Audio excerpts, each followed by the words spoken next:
Namo tassa bhagavato arahato samma sambuddhassa.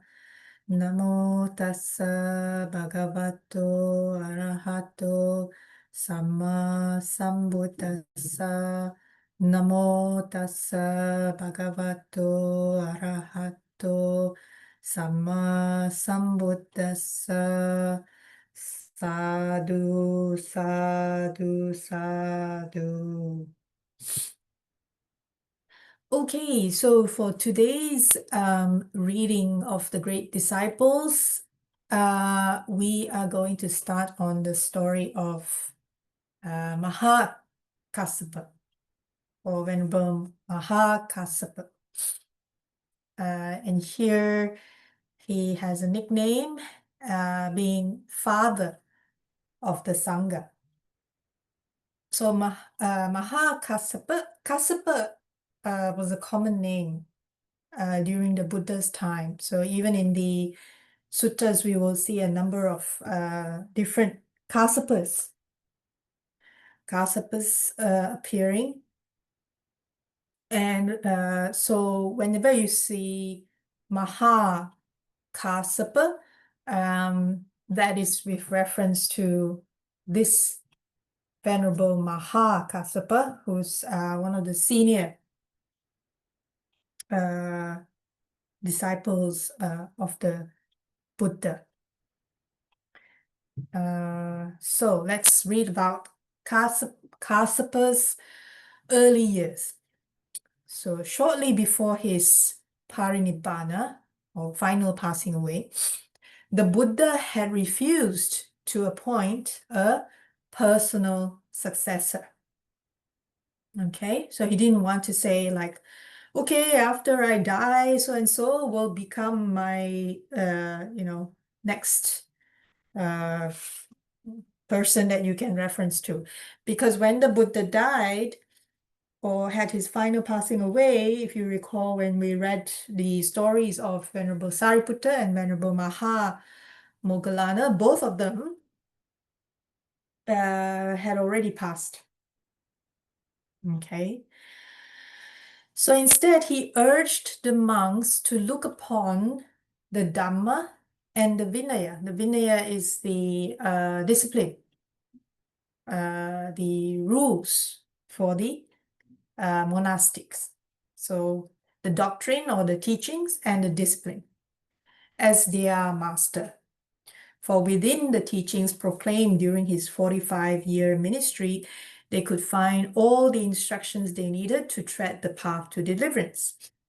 Nevertheless, though the monks did not select a successor in the period immediately following the Blessed One's demise, the community came to regard with increasing reverence one solitary elder whose person emanated a natural aura of strength and authority. And this figure, whom the Pali commentaries describe as the disciple who was the Buddha's counterpart, was known as the Venerable Mahakassapa or Kassapa the Great. Maha means great, big. Okay. And there were many factors that contributed to Mahakassapa's rise to preeminence in the newly orphaned Sangha, because the Buddha passed away. He shared with the Buddha 7 of the 32 marks of a great man. So if you, some of you may recall, a couple of Sundays ago,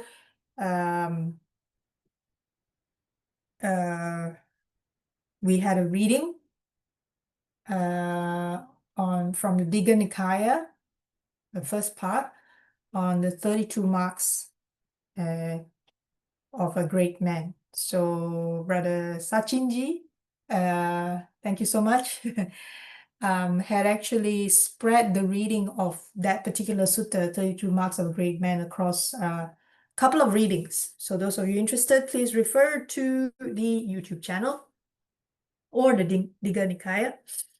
So Mahakassapa shared with the Buddha 7 of the 32 marks of a great man and had been praised by the master for his meditative attainments and realizations.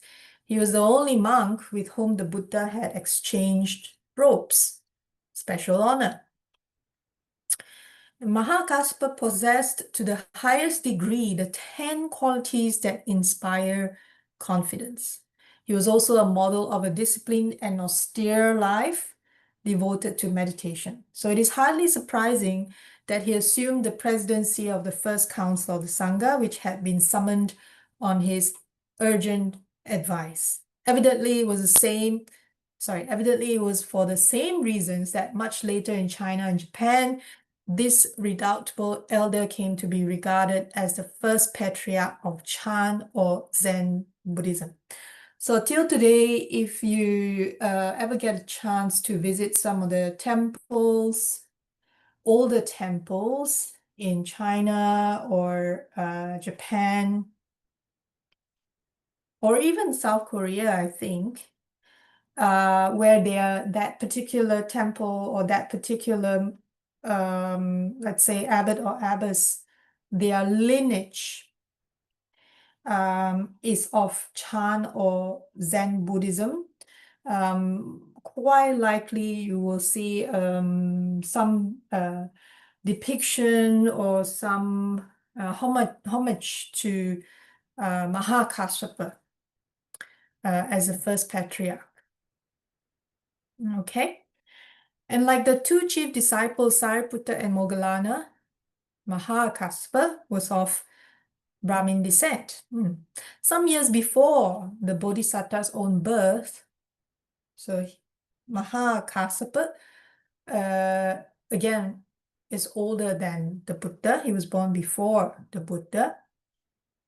And he was born in the Magadha country, in the village Mahātitta, as the son of the Brahmin Kapila and his wife Sumana Devi. And he was named Pipphali. And his father owned 16 villages over which he ruled like a little king. So more like a Lord Mayor or something in today's world. But over 16 villages, so quite a bit. So Pipphali grew up in the midst of wealth and luxury. Yet already in his youth, he felt a longing to leave the worldly life behind, and hence he did not want to marry. When his parents repeatedly urged him to take a wife, he told them that he would look after them as long as they lived, but that after their deaths, he would become an ascetic. Yet they insisted again and again that he should take a wife, and thus, just to comfort his mother, he finally agreed to marry, on the condition that a girl could be found who conformed to his idea of perfection. So he gave conditions. And for that purpose, he commissioned goldsmiths to fashion for him a golden statue of a beautiful maiden. He had it bedecked with fine garments and ornaments and showed it to his parents, saying, "If you can find a maiden like this for me, I shall remain in the home life." But his mother was a clever woman and thought, "Surely my son must have done deeds of merit in the past, and he must have done them together with a woman who is the counterpart of this golden image." Thus she approached 8 Brahmins, showered them with rich gifts, and asked them to take the image and travel around in search of a human likeness of it. And the Brahmins thought, "Let us first go to the Madhya country, which is a gold mine of beautiful women." And there they found at Sagala a girl whose beauty equaled that of the image. And she was Bhadda Kapilani, a wealthy Brahmin's daughter, age 16, 4 years younger than Pipphali Kassapa. And her parents agreed to the marriage proposal, and the Brahmins returned to tell of their success. Yet, Bhadda Kapilani too did not wish to marry. Like Pipphali, she longed to live a religious life and wished to leave home as a female ascetic. And such correspondence between her aspiration and that of Pipphali was not due to chance, but sprang from the strong karmic bond they had forged in previous lives. In maturing in the present life, this bond was to unite them in marriage in their youth and to lead them to a decisive separation later on. A separation which was again to be resolved by a union at a still higher level when both consummated their spiritual endeavors by winning the supreme fruit of holiness under the enlightened one. So basically, attaining arahantship. Pipphali was most distressed to hear that his plot had been foiled and that his parents had actually found a girl who matched the golden statue. Still intent on escaping from his agreement, he sent the following letter to the girl. Buddha, please marry someone else of equal status and live a happy home life with him. As for myself, I shall become an ascetic. Please do not have regrets. Then Buddha Kapilani, like-minded as she was, independently sent him a similar letter. But their parents, suspecting such an exchange would take place, had both letters intercepted on the way and replaced by letters of welcome. So Buddha was taken to Magadha and the young couple were married. However, in accordance with their ascetic yearning, both agreed to maintain a life of celibacy. To give expression to their decision, each night they would lay a garland of flowers between them before they went to bed, resolving, if on either side the flowers wilt, we shall understand that the person on whose side they wilted had given rise to a lustful thought. At night, they lay awake all night long from fear of making bodily contact. During the day, they did not even smile at one another.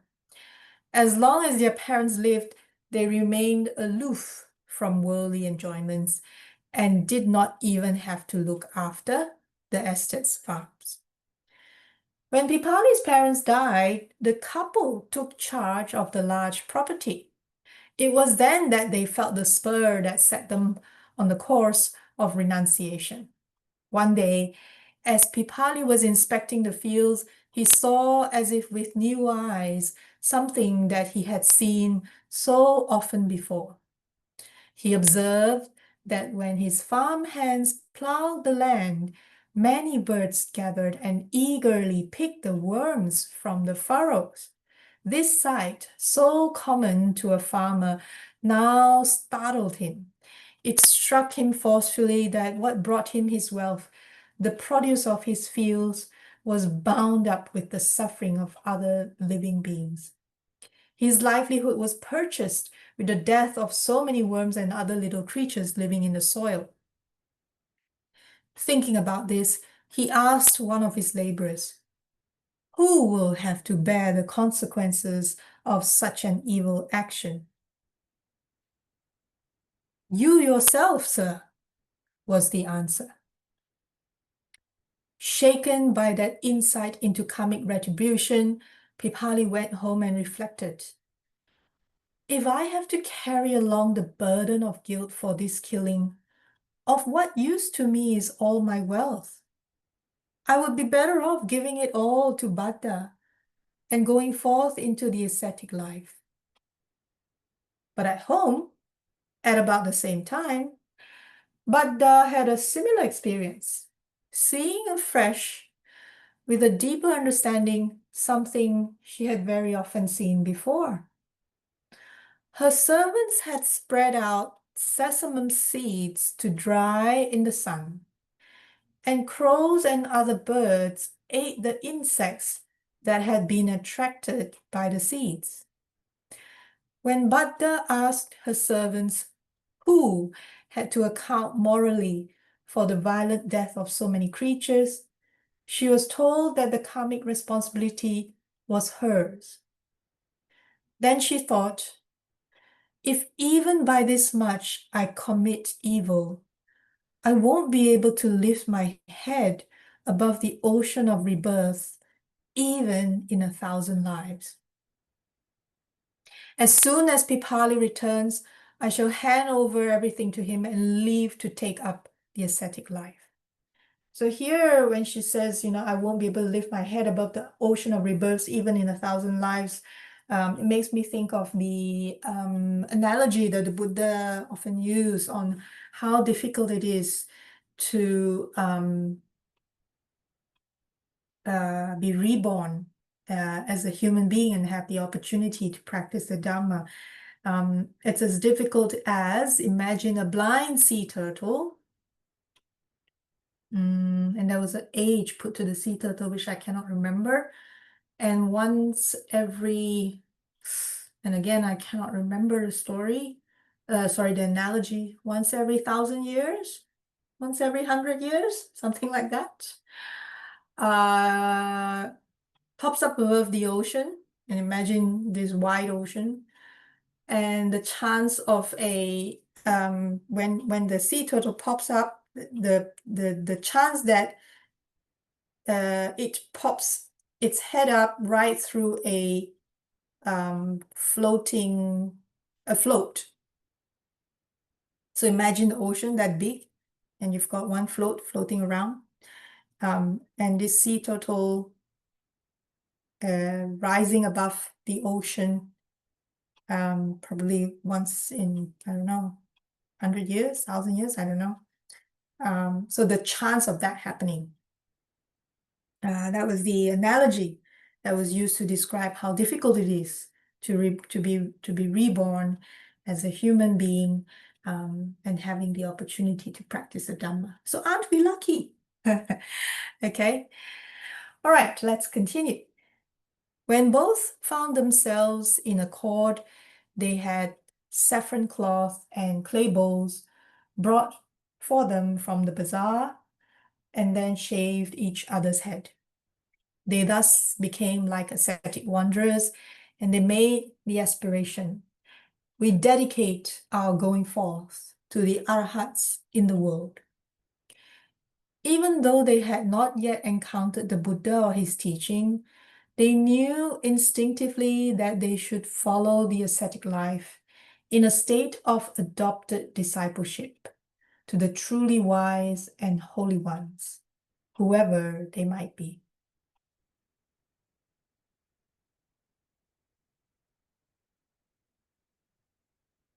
Sorry, I paused there just to check the comments. 100 years, the turtle, you mean? Pi? Yes? Once in 100 years, pop up. Yes, the turtle. Okay, great, thanks. Once in 100 years, turtle rises above the sea, and there's a float floating around in the ocean. And what's the chance of the turtle popping up once in 100 years and bloop, like right through that particular float? Yeah. Okay, so that was the analogy that came to mind. Thank you, Pi. Okay, so where were we? Right, okay. So then, slinging their alms bowl over their shoulder, they left the manor. Sorry, my pronunciation is really bad. Manor house? Big house, huge house. Okay. Unnoticed by the servant. So they both left together. I mean, not together, but they both left that big house with all the servants, which would have left the servants in a big, huge crisis. When, however, they reached the next village, which belonged to the estate, the laborers and their families saw them. Crying and lamenting, they fell at the feet of the two ascetics and claimed, "Oh, dear and noble ones, why do you want to make us helpless orphans?" So what their servants and their laborers and the people who farmed in those villages meant was like, we've been serving you for a while and you help us manage all these villages, so what's going to become of us? So that's what they mean. It is because we have seen the three worlds to be like a house afire that we go forth into the homeless life. To those who were servants, Pipphali Kassapa granted freedom, and he and Bhadda continued on, leaving the villagers behind, still weeping. And as they walked, Kassapa went ahead while Buddha followed behind him. Then the thought occurred to Kassapa, now, this Buddha Kapilani follows me close behind, and she is a woman of great beauty. And some people could easily think, though they are ascetics, they still cannot live without each other. What they are doing is unseemly. And if they spoil their minds by such false thoughts or even spread evil rumors, they will cause great harm to themselves. So it is better that we separate. And thus, when they reached a crossroads, Kassapa told her what he had been thinking and said to her, Buddha, you take one of these roads, and I shall go the other way. And she replied, it is true.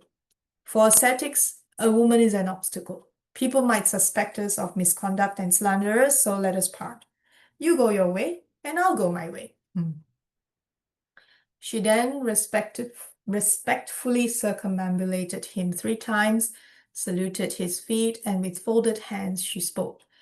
Our close companionship and friendship that has lasted for an unfathomable past comes to an end today. Please take the path to the right, and I shall take the other road. Thus they parted and went their individual ways, seeking the high goal of arhatship, final deliverance from suffering. It is said that the earth, shaken by the power of their virtue, quaked and trembled, and peals of thunder came forth from the sky, and the mountains at the edge of the world system resounded. Okay, we have a little bit of time, so let's read a little bit about Buddha Kapilani, unless anyone has any questions or comments before we continue with Buddha Kapilani. Yes, no?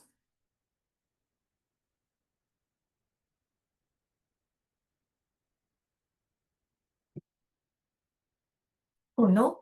No questions, no comments? Okay, let's continue. Let us first follow Buddha Kapilani.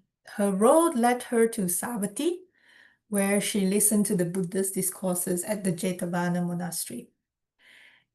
As the Bhikkhuni Sangha, the order of the nuns, did not yet exist at that time, she took up residence at a nunnery of non-Buddhist female ascetics not far from Jetavana. There she lived for 5 years until she could obtain ordination as a bhikkhuni.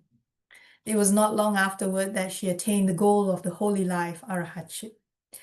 The Buddha praised Buddha as being the foremost among the nuns who could recollect their past lives.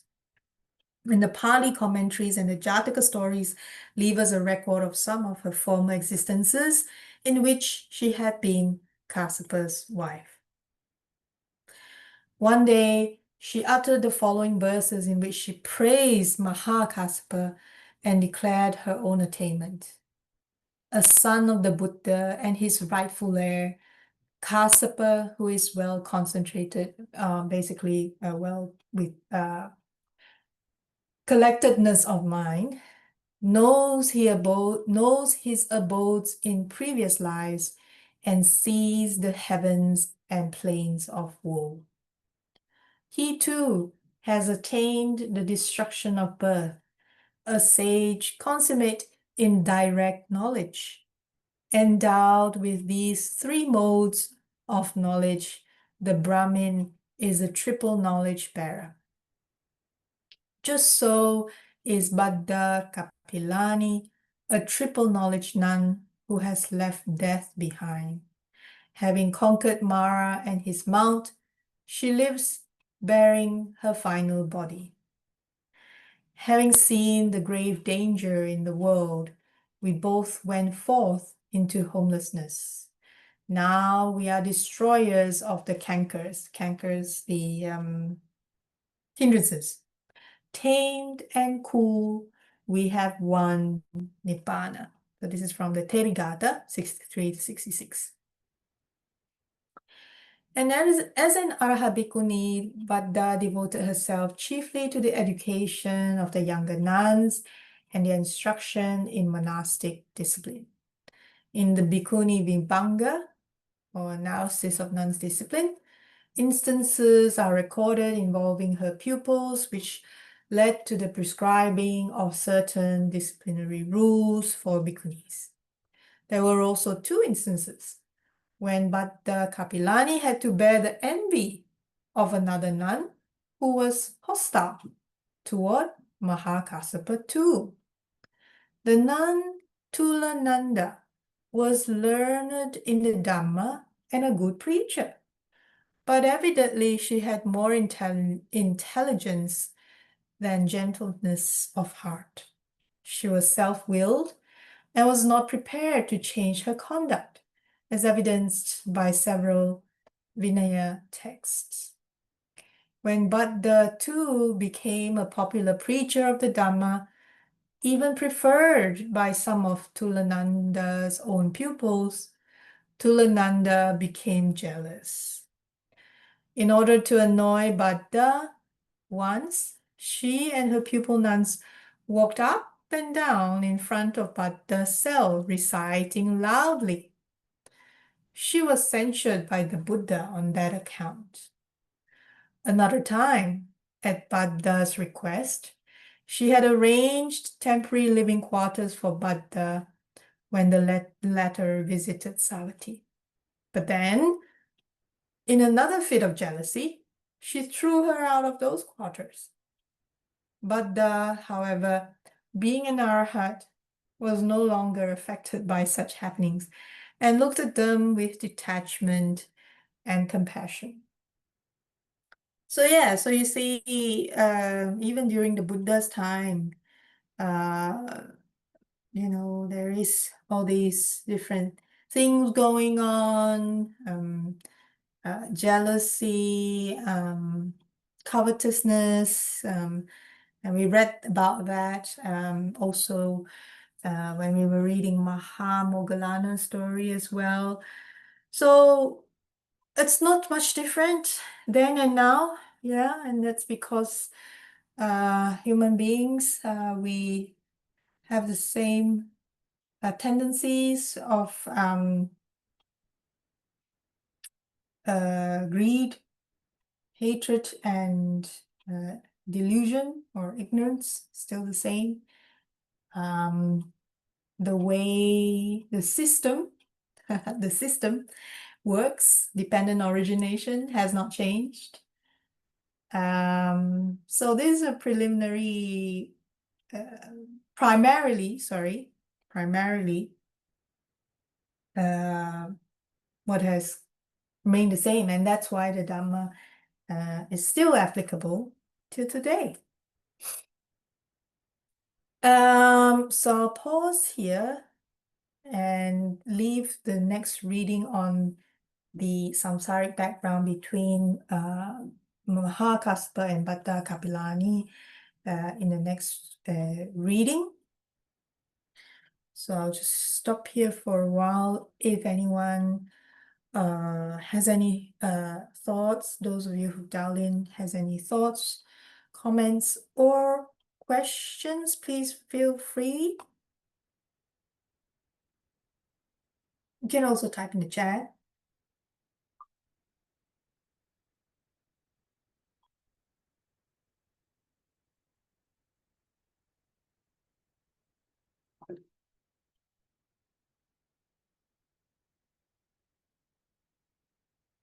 No? Nothing? I think we had read about Bhatta Kapilani in one of our previous readings on the Therigatha. I can't remember.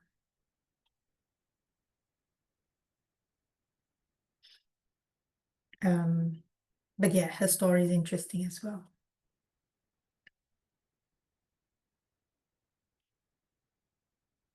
Okay, so if there are no questions or comments or anything to share today, then we can stop here. Yes. Sorry. Do you think it's because of no, it can't be because of bad karma, could it? The arahats once in a while get affected, well, not affected, but in this case Why this? Do you know why this happened to an arahant? Because the way I understand is, I guess the arahants still have the current karma to be ended. Is it? Is it one of those things? The way I see it is karma is more than causes. How should I put it? The way I see it is it's too simple to think of karma as if I do something good, only good things will come back to me. If I do something bad will come back to me. It's more of a very complex equation. So the retributions happen when certain causes and conditions arise. So let's say, and karma can be many kinds. So it can be individual, it can be collective. So individual would be, for example, let me just think of a simple example, yeah. Okay, simple example, yeah. If I beat the traffic light, and there's a camera, and the camera is functioning, and if the system works, then I get a ticket, fine, and I have to go and pay. Okay. Collective karma, the way I see it is, I may not necessarily be a bad person, but because, okay, COVID, for example. So COVID is a collective karma example in the sense that we have not been taking care of Mother Earth. And a lot of the scientists have been warning about not just a pandemic, but other diseases. We have much more viruses today than before, and climate change and all this. The scientists have been warning us about this for like ages, but we haven't done enough collectively to help Mother Earth. So as a result of that collective karma, we have to bear with the consequences. So in the case of Tulananda and Bhadda Kapilani, for example, it's not as simple as what I just explained. It could be because many things. Maybe Bhadda Kapilani and Tulananda had a past that we don't know. And of course, Tulananda had her own habitual tendencies. That means even if it weren't Bhadda Kapilani, even if it were someone else who was more popular than Tulananda herself, Tulananda would have developed jealousy anyway because of Tulananda's own habitual tendencies. So the way I see it is, it would be too simple to think that, or it's because Tulananda and Bhadda Kapilani had a past and all that. We don't know. I don't know, to be very honest. And that's why we practice. So when I read the last sentence here, Buddha, however, being an arhat, was no longer affected by such happenings and looked at them with detachment and compassion, I'm reminded of the Majjhima Nikaya number. I cannot remember. It's either the Chula Rahula Sutta or the Maha Rahula Sutta. So the shorter teachings to Rahula or the longer one, I cannot remember, where the Buddha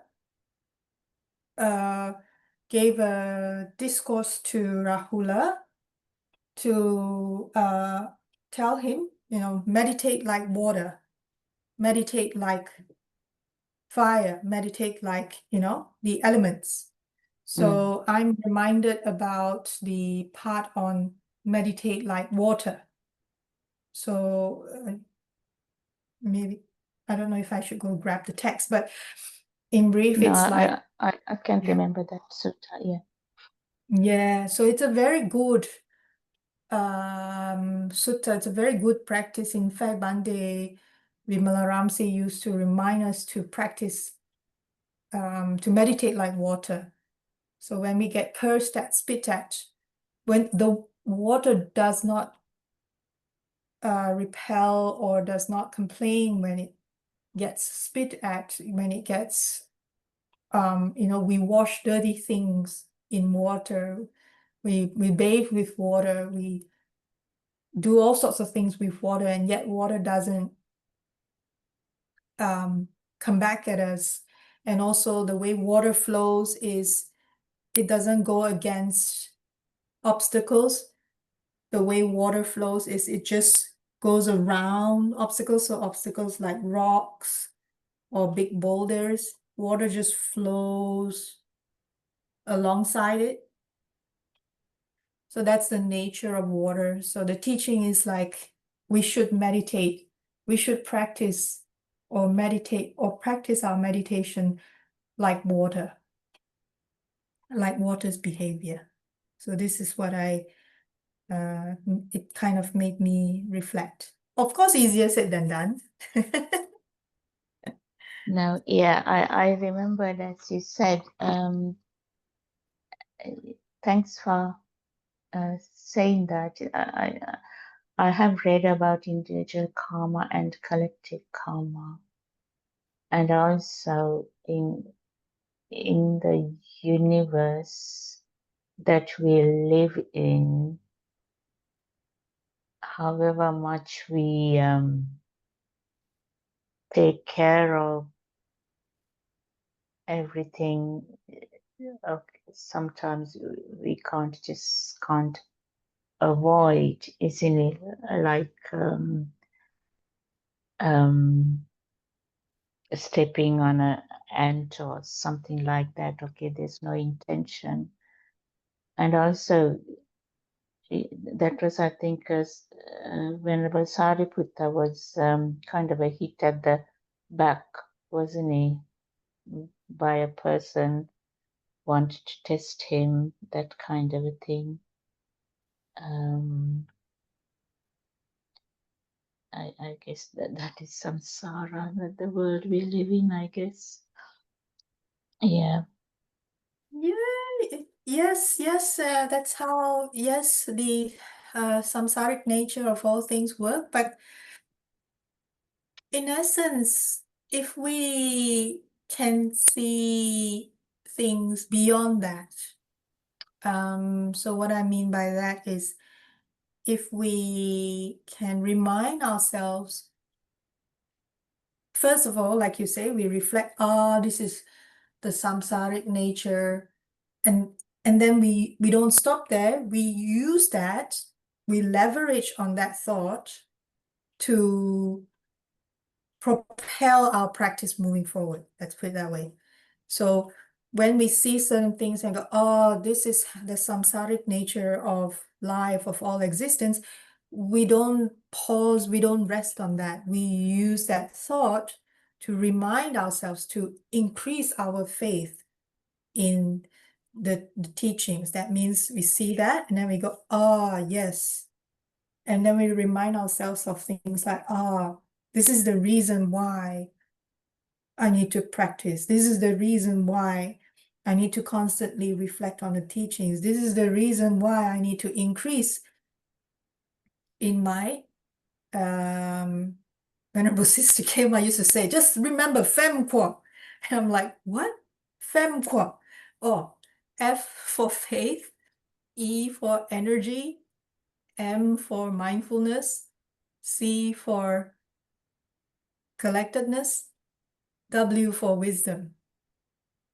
So we can let that inspire us and in a way use Femqua to fuel us further in our practice. Then we are turning that into an opportunity to fuel that energy, because energy is also one of the 7 factors. We read about the Bojjhanga a couple of weeks ago. So the energy, virya, is also one of the 7 factors, not only as a fuel on our spiritual journey, but the bojjhangas really, when we reflect on the 7, when we are ill, when we are physically not well, if we have enough faith, we actually can get better. That's why it's called the Bojjhanga Suttas. Yeah.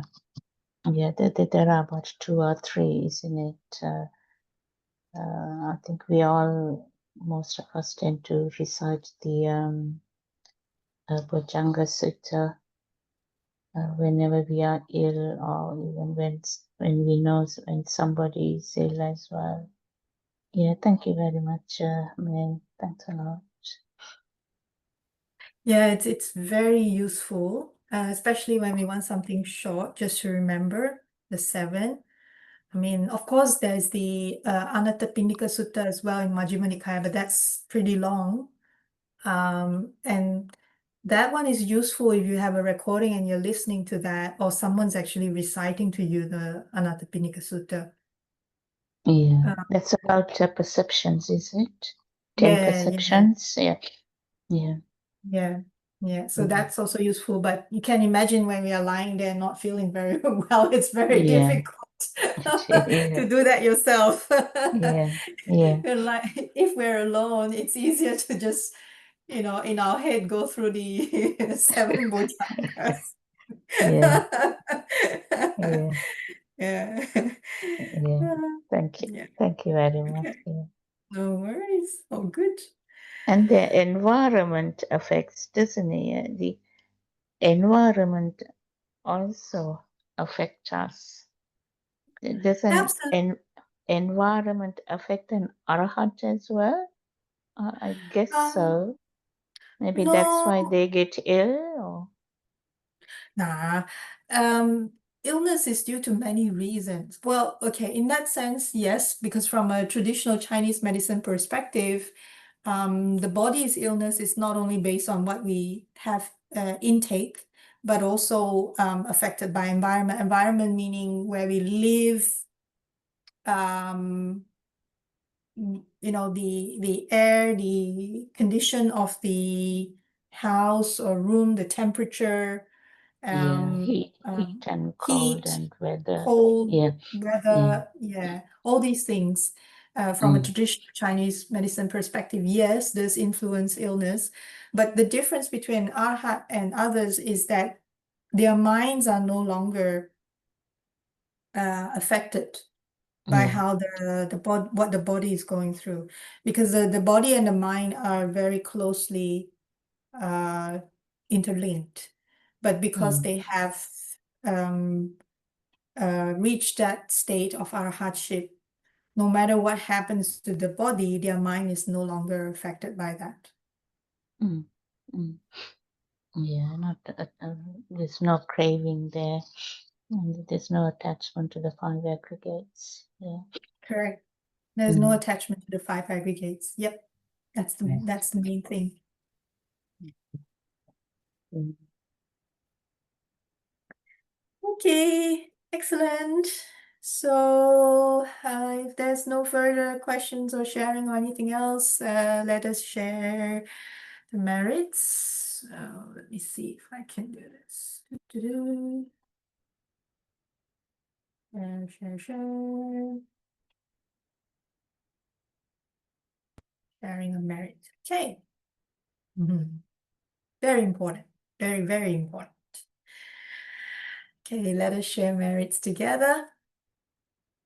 May suffering ones be suffering free, and the fear-struck fearless be. May the grieving shed all grief, and may all beings find relief. May all beings share this merit that we have thus acquired for the acquisition of all kinds of happiness. May beings inhabiting space and earth, devas and nagas of mighty power, share in this merit of ours. May they long protect the Buddha's dispensation. Sadhu, sadhu, sadhu. Okay, thank you so much for joining us today. Next week, we will have Mrs. Manjulaji. She will come to give us a talk. Topic, I'm not sure yet. To be decided, we'll probably announce it closer to next Sunday. Okay? Oh, thank you very much. She's very interesting. Yeah. Yes, indeed. She's been very busy, Yes. both She teaching and conduct retreats. Yeah. retreats, and also personally, there's been stuff going on at All home right. as well. So she's Yeah. been very busy. But she said, but she's agreed to come next Sunday. So yeah, so we'll be listening to her talk. Great. Thank you. Okay. All right. Have a good week. Take care. Keep smiling, and wishing you all a healthy week ahead as well. Take care. Bye bye.